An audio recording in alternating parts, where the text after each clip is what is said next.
arte de se comunicar em um casamento perfeito com a música.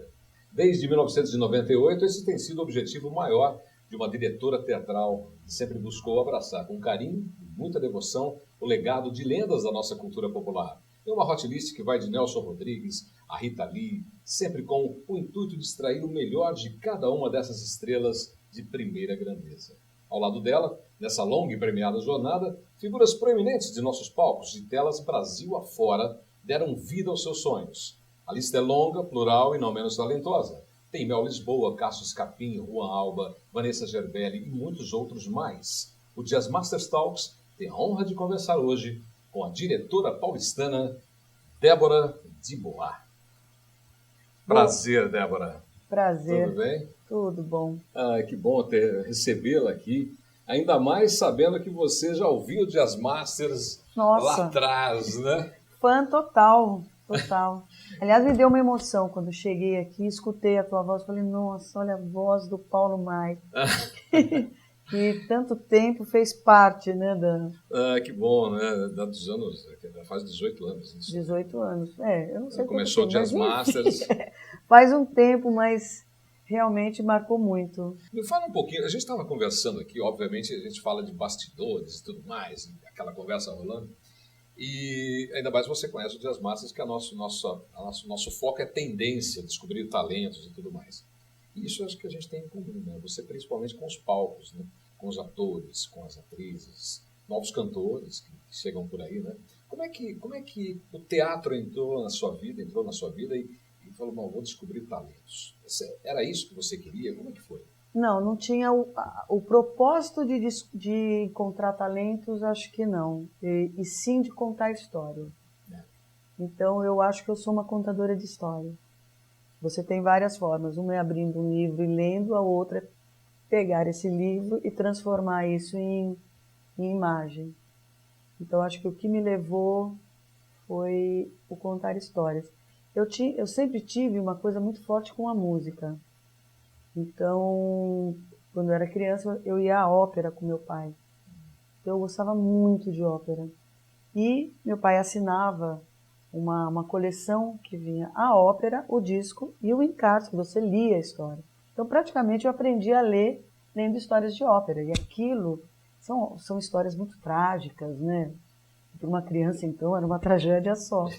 E algumas até engraçadas. Mas comecei ali. Aí fui estudar piano. Fiquei um tempo estudando piano, mas não acho que a música me escolheu. Eu é que escolhi a música, né? Então, no contar história, eu via no palco aquelas pessoas entrando, aquela coisa toda se movimentando. E às vezes a gente ficava, meu pai e eu, nós ficávamos lá em cima. E eu achava, era muito engraçado, porque eu achava que quando a gente ficava em cima, era porque meu pai estava com dinheiro. Porque era muito mais bonito ver de lá de cima, porque eu via o todo. E quando a gente sentava lá embaixo, era porque ele não podia, eu não ia reclamar, né? O dia que eu descobri que era o contrário... próximo do palco, né? E não tinha mesmo a beleza estar lá embaixo, porque você não via o todo. Então eu gostava de estar lá em cima, né? Mas eu não falava nada. Aí um dia eu descobri que era exatamente ao contrário. Ou porque não conseguia ingresso, ou porque o ingresso lá embaixo estava muito caro. Então a gente subia. Quer dizer, a proximidade era mais cara, mas o todo era muito melhor, né? Exatamente. Você consegue ver ainda mais para você. Mas é o que eu gosto. E até hoje eu assisto do fundo. Eu gosto de ver tudo. Qual foi a primeira peça que você assistiu? Assim, você falou, puxa, o ator que chamou a atenção... Eu não vou lembrar o nome do ator, mas foi no Teatro da Fiesp, ali na Paulista. Que era fantástico, né? Fantástico. Ainda tem, né? Eu ainda tive o prazer de dirigir algumas vezes lá. Acho que assisti Chiquinha Gonzaga lá, se não me engano. Faz um bom tempo já. Eu assisti o meu primeiro espetáculo musical, fui sozinha. Estava na Paulista, eu tinha 13, 14 anos.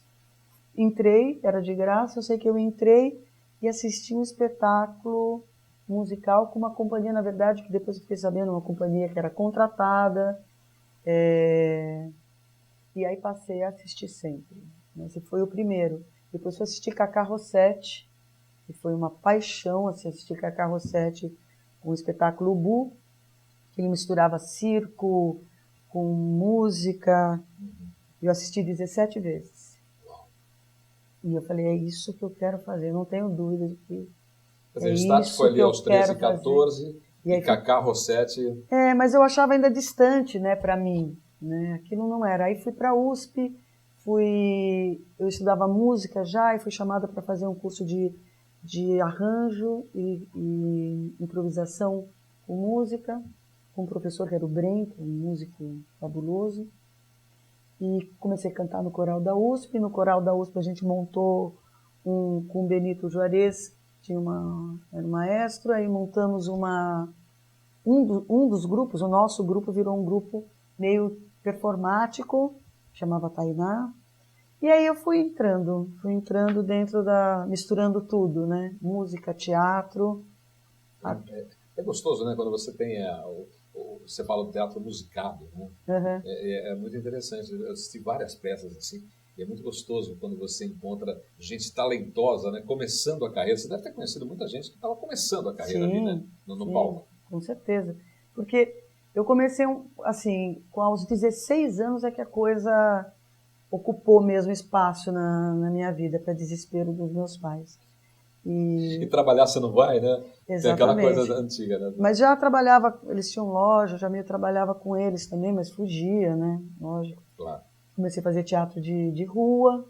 Olha, qualquer greve eu estava. Bastava ter uma greve, lá estávamos nós. Performando na rua ali. Performando na rua, e eu com os olhos claros, tudo, mas eu fazia uma índia. Chegava a polícia, porque ainda tinha um pouco dessa época ditadura, era 82, 83, então menor de idade, e assim, chegava a polícia, saía correndo, né? Era tirar tinta, né, da Índia.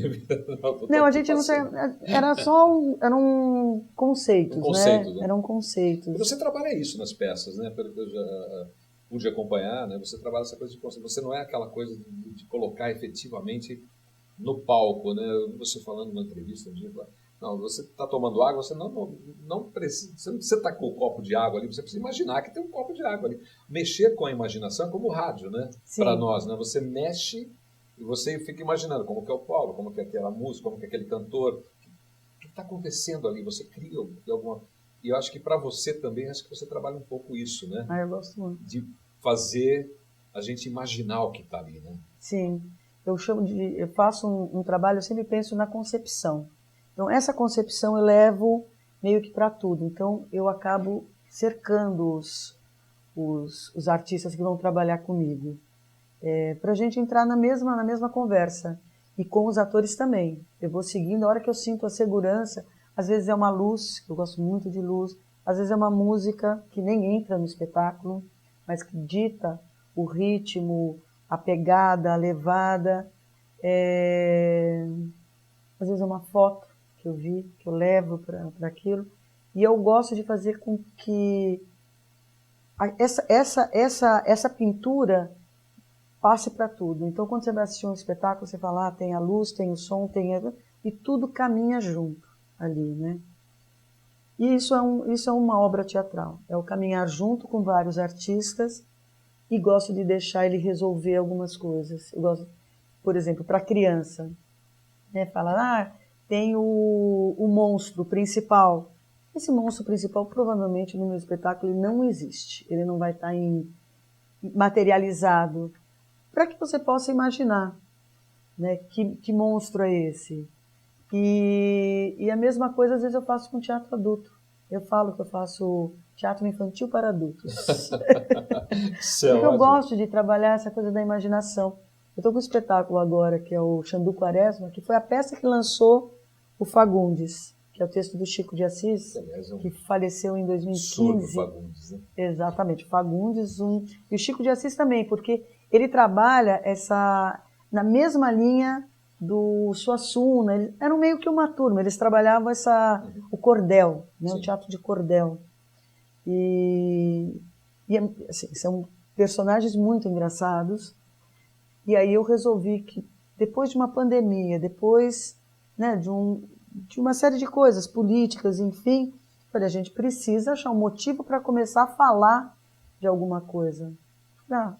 Transformei todo mundo num bando de artistas mambembes, desempregados, mortos de fome, esfarrapados, e faz parte da graça. Claro, né? No contexto atual, né, que a gente está... Sim, com músicas, as músicas são lindas. O que tem de música no... A gente fez músicas para o espetáculo. Né? Então, a para... primeira música é composição do Alex Cussar e do Thomas Cussar. São dois irmãos que parece que vêm de uma família de músicos também. Né? Então, a primeira a gente conta que é um grupo mambembe, porque não está no texto. A gente conta que é um grupo mambembe, que passou 2 anos pela peste, pela fome, e que agora então quer trazer a risada, a alegria, esperando que tudo isso passe logo mais, que a gente fique livre de todos os perrengues, né, que nos cercam. E vendo 2 irmãos, então, compondo, né, para teatro. 2 maravilhosos. Lembrou Gershwin, né, os irmãos, né? Sim, esses 2, eles são bem jovenzinhos, os 2, né, bem jovenzinhos. Eu acho que tem um futuro ali brilhante. Bom, e é bom você olhar ali em cima deles, né? Então, aí nesse isso. sentido, falando de trazer... Novos talentos e tal, sim, tá aí eu trago esse. Para o espetáculo do Magal, também estou buscando quem serão os novos. No palco, já tem gente que está estreando nos musicais, embora já tenha tentado, já tem o próprio Magal, né? Que é um menino de 19 Luiz, anos, né? Luiz. Nós vamos falar com ele ainda.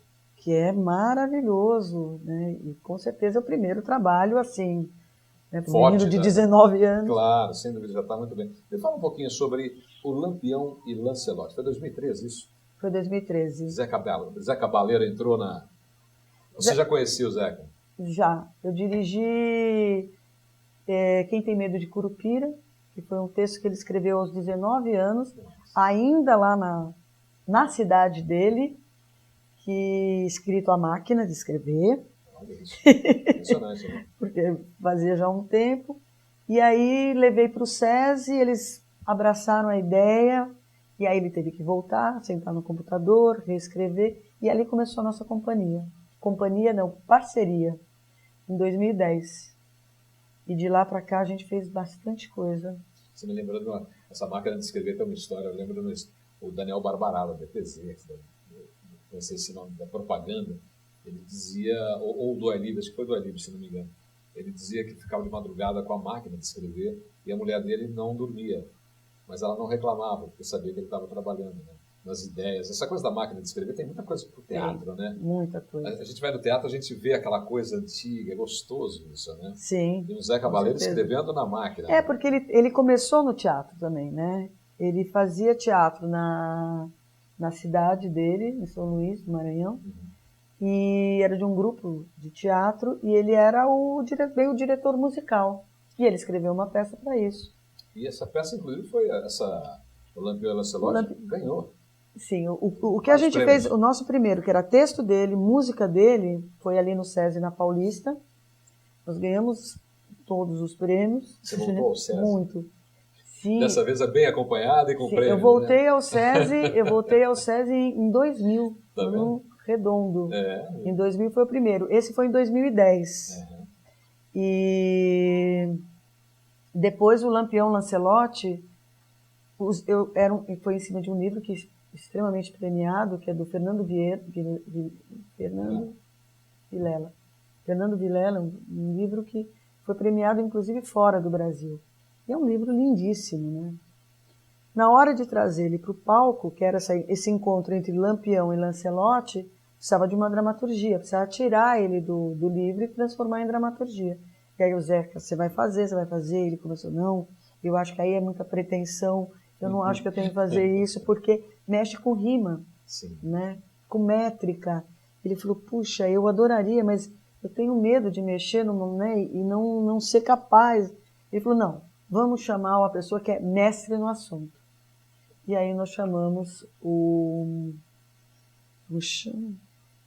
Braulio Tavares. Braulio Tavares é mestre em rima, parceiro do Lenine em 90% das músicas, né? E, enfim, você liga para o Braulio, ele está numa universidade, fazendo um trabalho, está na outra. Aí o Zeca falou, se ele topar, eu vou. Aí a gente vai, aí eu faço a música, mas eu vou me sentir tranquilo, não vou ficar tenso. E foi lindo, porque o Zeca sabe pra caramba, ele ficou com medo, sem dúvida, mas resolveu um monte de coisa, sabe, assim, nas letras, ele ia lá e com o Braulio junto, resolveram um monte. Já resolveu a coisa. A gente vai ouvir o Zeca agora. Qual que a gente vai ouvir do Zeca? Telegrama. Vamos lá.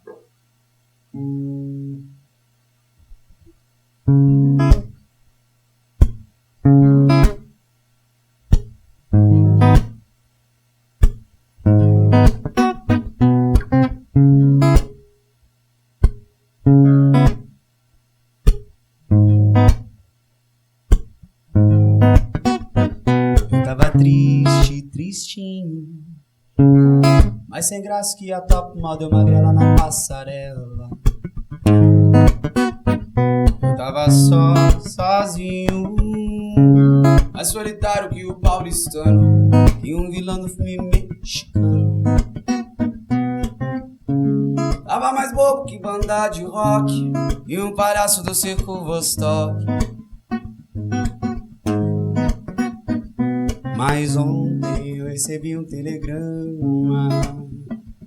Era você de Aracaju, do Alabama, dizendo: nego, sinta-se feliz, porque no mundo tem alguém que diz que muito te ama, que tanto te ama, que muito, muito te ama, que tanto te ama. Por isso hoje eu acordei com a vontade danada de mandar flores ao delegado, bater na porta do vizinho e desejar bom dia, beijar o português da padaria. Hoje eu acordei com uma vontade danada de mandar flores ao delegado, bater na porta do vizinho e desejar de beijar. Mama, oh mama, oh mama, quero ser seu, quero ser seu, quero ser seu, quero ser seu papá. Mama, oh mama, oh mama, quero ser seu, quero ser seu, quero ser seu, quero ser seu papá.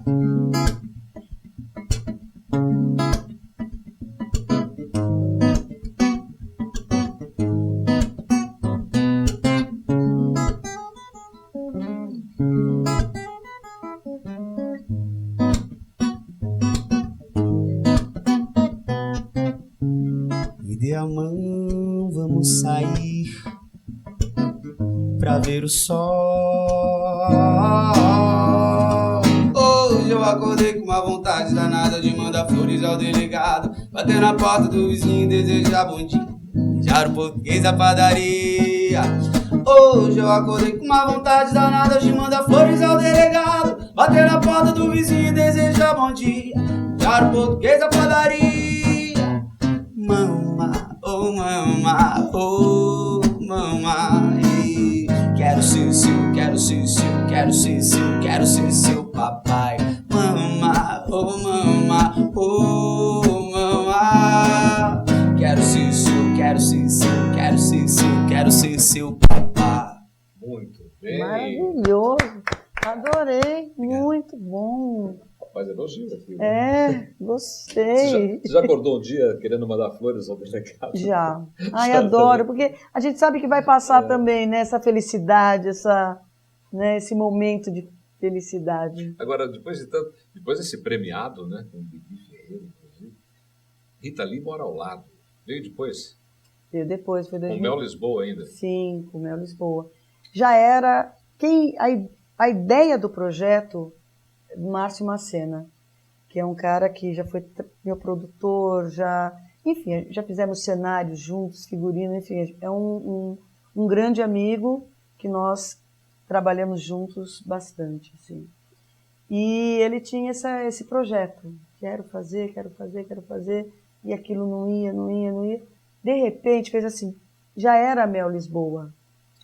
Já era a Mel. Assim, ele já tinha escolhido a Mel, já era a Mel. E aí, quando ele falou, parece o patrocínio estava para sair, já tudo acontecendo e tal, a Mel engravida. Eu falei, bom, para quem esperou tanto, vamos esperar mais um pouco. Aí a Mel engravidou, motivo, né? Sim. Só que nesse tempo que ela engravidou, Como ela viu que ia sair de verdade, porque o patrocinador já estava lá certo, o que ela fez? Ela ficou 1 ano grávida estudando, porque a Mel é CDF, é daquelas que estuda e estuda fundo, né? E aí ela foi estudar canto, ela acordava de manhã, o café dela era ficar assistindo a Rita Lee. Bom, no primeiro dia de ensaio, ela entrou, nós começamos a leitura, uma semana de leitura. Eu já vi a Mel fazendo uns jeitos na mesa, eu falei assim, nossa, será que sou eu que estou imaginando? Mas parece a Rita Lee, acho que sou eu que estou, né? Incorporou. Nossa, e aí quando ela começou a andar, a levantar, era a Rita Lee. Ela ficou 1 ano sabático estudando Rita Lee. Então, O que você, nesse caminho todo... E ela não cantava, hein? Nesse caminho todo para a Rita Lee, o que você descobriu de novo, assim, da Rita Lee? Músicas novas ou não? Ou redescobriu? Como é que foi essa trajetória? Olha, eu não descobri músicas novas. Eu descobri que a Rita Lee é a pessoa que mais toca no rádio. É a pessoa que mais tem músicas conhecidas. É a pessoa que mais mexeu com a vida das pessoas. É a pessoa que esteve mais presente durante tanto tempo hoje. Quem é que mais toca em qualquer rádio? Maneiras, né? Então eu chamo ela de cerveja. Eu chamo ela de cerveja, porque cerveja entra na mesa do pobre, entra na mesa do rico, entra na mesa de todo mundo. Rita Lee é a cerveja em pessoa. É uma coisa, porque... E eu sempre gostei, mas eu não tinha essa noção. Quando você começa a trabalhar, você entra no carro, tá tocando Rita Lee. Você fala para alguém, mas o que você tá fazendo? Rita Lee, eu adoro. Aí a filha adolescente do lado fala assim, eu também adoro. 3, 4 gerações de mais. Pois é. Né? E que música que você gosta da Rita Lee? Eu gosto Baila Comigo, gosto de... Para nomes de músicas eu sou péssima, né? Mas eu gosto da... Tem uma que você vai tocar aqui, né? Maravilhosa, Mania de Você. Mania de Você, adoro. Que entrou para publicidade como um todo, né? Uma música clássica, quase. Mas eu queria lembrar o nome de uma, porque ela no espetáculo ela é a música particular, assim. Mas Mania de Você, enquanto eu vou pensando. Tempo para Débora de Mar.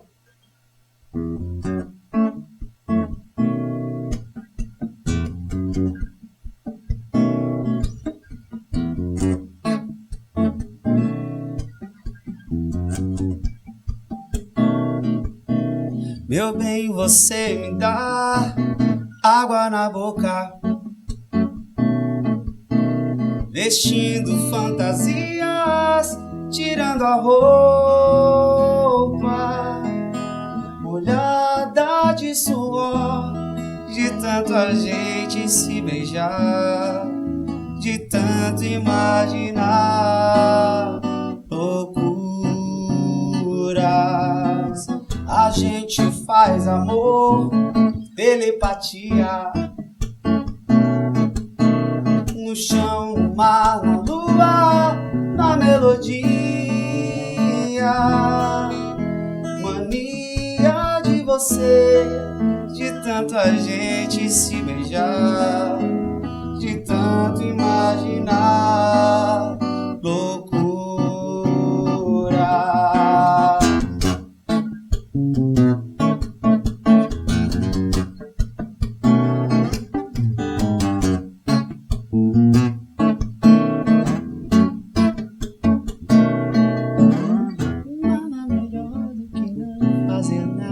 Só pra deitar e rolar com você. Nada melhor, nada melhor, nada melhor.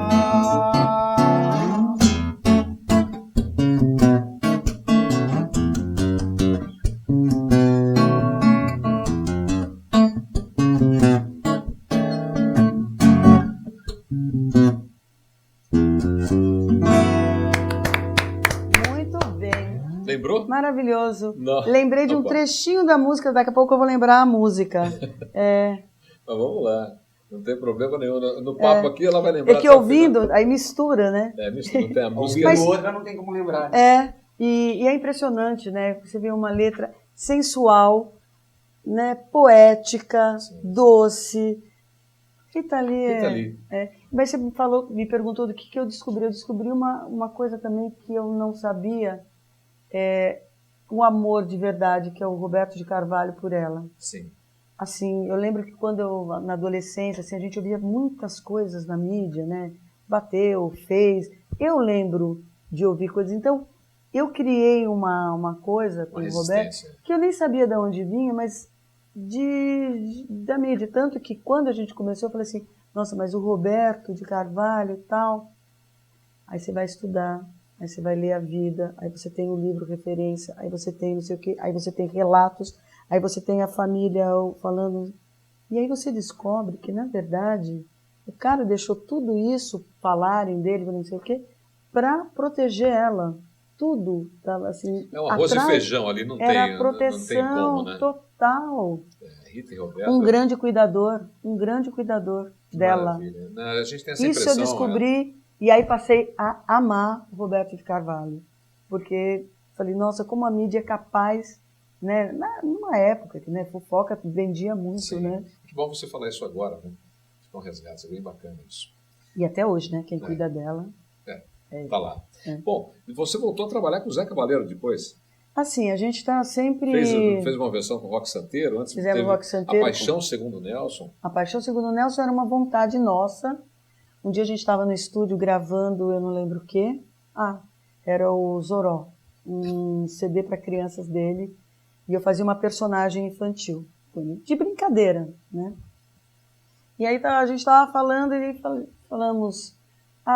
eu adoraria fazer Nelson Rodrigues, mas eu não saberia escolher o que nós vamos fazer da vida, qual o nosso próximo trabalho.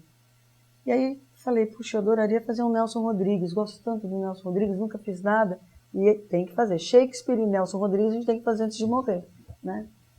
E aí ele falou, nossa, mas eu adoro o Nelson Rodrigues, mas eu gosto dos contos. Eu falei, nossa, eu adoro os contos.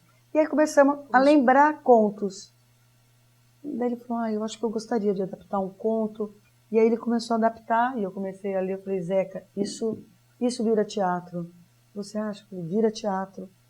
Ele falou, vamos fazer uma rádio, porque os dois também, o Zeca também é apaixonado por rádio, né? É? Olha só. Nós dois, os dois apaixonados por rádio. Então vamos fazer uma rádio. Ele queria, inclusive, que o cenário fosse exatamente uma rádio, né? Escrito no ar, com tudo. Dizer, não dá pra gente fazer uma rádio com tudo lá dentro, não vai dar.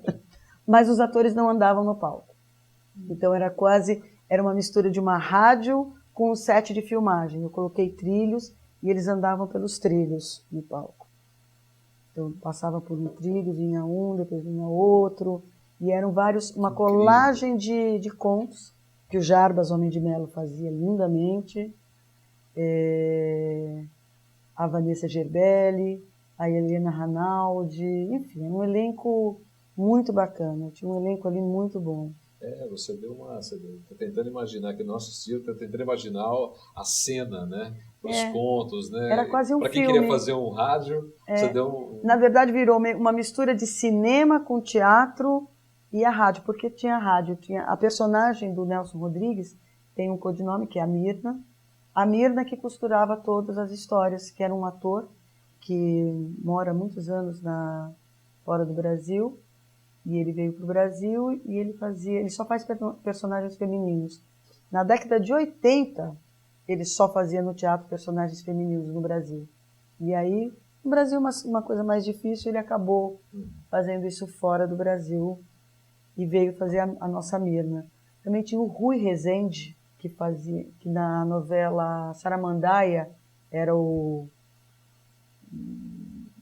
professor Astromar, né? Rui Rezende, enfim.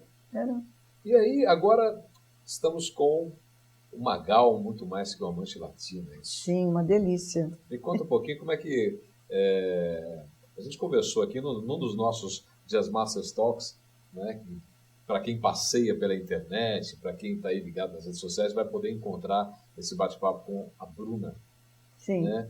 E a gente estava conversando, a Bruna falou, olha, a gente se conversava, criamos uma amizade no tempo de pandemia, né? Sim. Como é que foi essa aproximação com ela, que escreveu a biografia? Nossa, foi uma coisa muito maluca, porque a gente... eu li o livro, ela mandou o livro para minha casa, eu li o livro. Primeiro nós tivemos uma reunião com o filho do Magal, o Rodrigo, que mora fora do Brasil, Então, com os 2 produtores, Bruna, eu, e a gente conversando, enfim. Aí a gente já ficou amiga muito rápida, daí a gente começou a conversar fora do grupo, né, já falando do texto, e aí começamos a trabalhar praticamente já, né? Pandemia, então a gente escolhia um dia e já ficava trabalhando pela internet. Foi muito gozado o dia que a gente se encontrou. Ela me contou isso, eu falei, pô, isso é maravilhoso. Ela tomava um vinho de um lado, eu tomando vinho do outro. E o dia que a gente se encontrou foi muito gozado, porque eu não tinha a sensação... Isso aconteceu com muita gente na pandemia, né? A gente tinha a sensação de que já se conhecia mesmo. Nós éramos íntimas, sendo que a gente nunca tinha se visto, né? Então, assim, foi um... E a gente, até hoje, bate uma sintonia maluca. Tem um filme sobre isso, né? Um livro. Eles se correspondiam por cartas, né? Sim, era o tempo das cartas. Você imagina que agora né? a gente ainda vê a pessoa. Então, quando você encontra, você tem literalmente a certeza de que você conhece aquela pessoa. É como aquele amigo antigo, né? Que você não vê o amigo de verdade mesmo, que você não vê há 20 anos. Você reencontra e parece que foi ontem. Vocês almoçaram ontem. Sim, e a conversa afinidade, foi, né? E o Juan Alba, que vai viver o Magal o Juan na sua essência. Foi a primeira pessoa que eu pensei. É mesmo? Porque nós somos amigos. E eu conheci o Juan trabalhando, dirigi o Juan. Depois nós fizemos projetos juntos, depois evento. Enfim, o Juan já é uma pessoa querida. E quando ainda não se sabia se a gente ia ter que abrir teste ou não, para mim, o Juan já era o Magal. Para mim estava fechado. Não tinha essa história ainda. Vai ter teste ou não vai ter teste? É certeza que vai ter teste? É certeza que não vai ter. Aí a Bruna falou, olha, vai ter o ator lá mais jovem e tal. Então abrimos teste. Mas o Juan já era fato para mim. Mas eu não podia chamar, porque eu não podia falar Juan. Né? Eu só falava, Juan, você está nas minhas ideias, nos meus pensamentos. Ele, isso, que bom, mas ele não sabia do que era. Do que se tratava. Do que se tratava. Certo já. E aí ele foi assistir um espetáculo meu, eu falei, ai, Juan, eu queria tanto trabalhar com você de novo, tô aqui pensando em você. Ele falou, ai, pensa, mas me fala. Não posso, né? E aí conversando, mas eu Vocês Bruna... já tinham trabalhado antes, não tinham? Sim, a gente tempo, né? já tínhamos trabalhado juntas, a gente viajou o Brasil fazendo um espetáculo, uma peça que era sobre separação dos pais, com 3 adolescentes, era uma loucura. E aí eu tinha comentado com a Bruna, e a Bruna já tinha gostado da ideia, mas a gente não tinha o texto ainda, então não posso chamar antes de ter um texto. Sim. E ver se tem a cara mesmo dele, né? Muito complicado. Então, eu esperei a Bruna terminar o texto, sabendo que ela também já queria ele. Ia ser muito legal ter ele no... Ele canta pra caramba, né? Eu já saí de casa para ver Juan cantar, só isso. Maravilhoso isso, né? Maravilhoso. Escolheu o cara certo, na hora certa. E aí veio ter o Magal mais jovem também, o Luiz. E aí veio o Luiz. Como é que foi a escolha do Luiz aí? Olha, o Luiz, testes e tudo no mais. ano passado, a que faz a coreografia agora, a Patrícia Kifuri, ela... Isso em 21. Em 21. Em 21. Eu já tinha convidado ela para ser a coreógrafa do espetáculo. E ela, que delícia, tal. Nossa, eu tenho um Magal, que é um menino jovenzinho, tal, não sei o quê. 18 anos. Eu falei, não quero. 18 anos não dá. É muito novo. Aí, 2022, chegando perto, e aí ela fala, bom, mas ele está com 19. Eu falei, mas é muito novo, não agora quero. Agora é 19. Não, mas não dava. Para mim, na minha cabeça, não dava. 19 não dava. Bom, ele foi fazer o teste, né? Aí era a Bruna chorando de um lado, que conhece o Magal pessoalmente, vive, né? A Bruna, para mim, ela é já da família, né? Ela é a nossa ligação com a família é a Bruna. E o Kaique, que é o maestro do Magal há 20 anos. Bruna e Kaique chorando, né? Não tem como. E realmente o menino era uma coisa impressionante. E eu falei assim, gente, eu vou pagar minha língua. Eu vou ficar com um menino de 19 anos no elenco. E não tinha como. Ele ganhou. Era ele. Era ele. Não, dançando, né? Porque não era só cantar. Era cantar, ele tinha que cantar, o teste era cantar, dançar e interpretar. Nos 3, ele era o Magal. Ele era o Magal, não tinha como. Não tinha como. E aí teve um até a chegada dele, teve um que era o número 1 que a gente tinha escolhido até então. Tem uma voz lindíssima, e que é o Breno Manfield. E aí era ele. Só que daí quando chegou esse, Breno, Não dá mais. aí eu falei, gente, mas não é justo. O cara fica em primeiro lugar até o último minuto, vamos levar ele para o elenco. E ele tá lá. Que bom. Uma voz lindíssima. Competência, né? E tudo mais. Então, Arte. isso é bacana. Depois de contar histórias, eu fui aprendendo a trazer talentos, tanto na parte técnica, luz, som, cenário, figurino. E é gostoso isso, né? É É tão uma compensador delícia. quando lá na frente você vê acontecendo efetivamente. Sim, né? aí você vai virando... eu tenho vários afilhados, né? Assim, Me chamam de é assim- madrinha. É assim mesmo, né? E o Magal? Você chegou a bater... Imagino que tenha conversado bastante com ele. Não Ou conversei com o Magal. Nós Você ainda está não. entrando... Ele manda mensagens, ele é um cara muito carinhoso, né? Então ele manda de uma forma geral, carinhos, mensagens, participa, eu sei que participa, porque às vezes a gente está fazendo alguma coisa, a Bruna filma, manda para ele. O Magal é um cara muito ocupado também, né? Não é assim, a gente imagina, fala, não, o cara tá mais... Não, o Magal tem uma... Tanto que o Kaique, que é o nosso diretor musical, é o diretor musical dele, viaja com ele, nunca pode estar. Kaique sempre, porque eles viajam muito, né? A Bruna estava falando sobre isso, exatamente, palestras e tudo mais. É uma Eles outra... trabalham muito. A gente tem aquele perfil do Magal de cantar nos programas de televisão, a gente não conhece e vai conhecer agora, efetivamente, a vida de Magal, que deve ser uma coisa absurda. Né? Sim. Do clássico, né? A gente conhece Sim. o Magal cantando... Eu estou ainda nessa hit, fase né? de me apaixonar pela vida dele, porque a gente se apaixona, né? Para você dirigir, você fala, isso eu gosto demais, aí como que eu monto essa história? Ah, aqui precisa ganhar mais cor, né? Ah, eu quero que as pessoas se emocionem.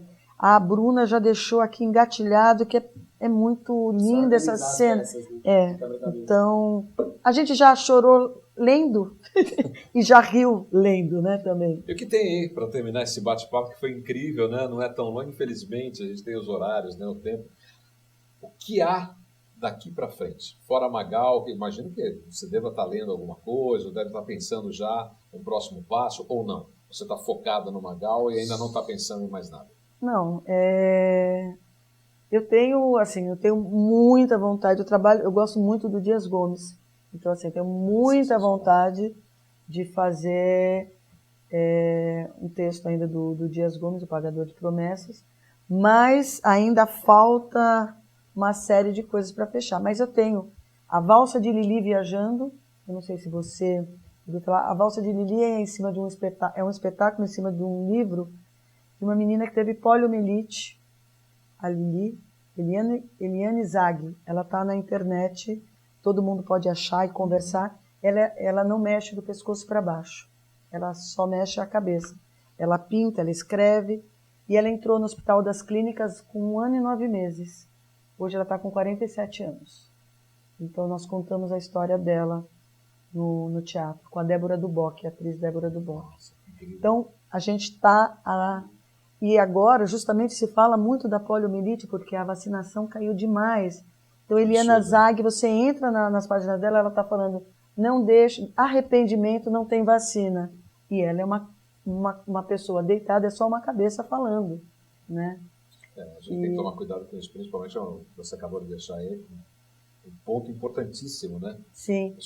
E a criança não vai ao posto sozinha. Não né? vai, depende dos pais. Depende dos pais, né? E tem uma coisa tão simples que são algumas gotinhas. Então, assim, eu me envolvi demais, todo mundo. E esse espetáculo que a gente ganhou muitos prêmios, inclusive o prêmio da APCA, e é um espetáculo que sempre estão chamando, e a gente está sempre fazendo a Valsa de Lili. Sensacional. Então é um espetáculo que assim, as pessoas riem muito, porque a Eliana é uma pessoa engraçada, e chora-se muito, né? É um espetáculo que eu gosto, e esse a gente continua, né? Fazendo muito. Débora Dubois. Gente, só vou dizer uma coisa, a próxima vez que eu comprar um carro, eu vou chamar a Débora para ver se o carro é simpático ou antipático. Isso mesmo, Porque pode chamar, adoro. Fora o nosso papo aqui, a Débora me conta que Ela tem antipatia, não vamos falar marcas, mas antipatia por alguns, simpatia por outros. Sim, adoro carros e tenho realmente os meus prediletos, os novos, acompanho tudo, adoro carros. E uma pessoa que gosta de rádio também, obviamente, entra no carro e fica ouvindo aquele barulhinho. Exatamente, eu adoro trânsito depois também. nós vamos ver o meu carro que está com barulhinho ali, a gente vai dar uma olhadinha. Tá certo. Mas eu adoro o trânsito porque, inclusive, é o momento em que eu ouço mais O rádio. Né? Muito obrigado por isso, né? Porque a gente tem essa incrível mania de querer estar falando com quem realmente está nos ouvindo, quem se importa, quem quer conhecer coisas novas, né? Informação, cultura, é o que o rádio faz, é o que o teatro faz, com a emoção com a gente, como mexe, né? Uhum. Débora, muito obrigado pela sua visita. Muito obrigada, foi um prazer. Pelo programa, Léo Assaf aqui, o nosso uma honra. querido. Parabéns, espero te encontrar outras vezes cantando. Maravilhoso. Débora, muito obrigado. Obrigada. E a gente volta em outra edição do Jazz Masters Talks. Até lá.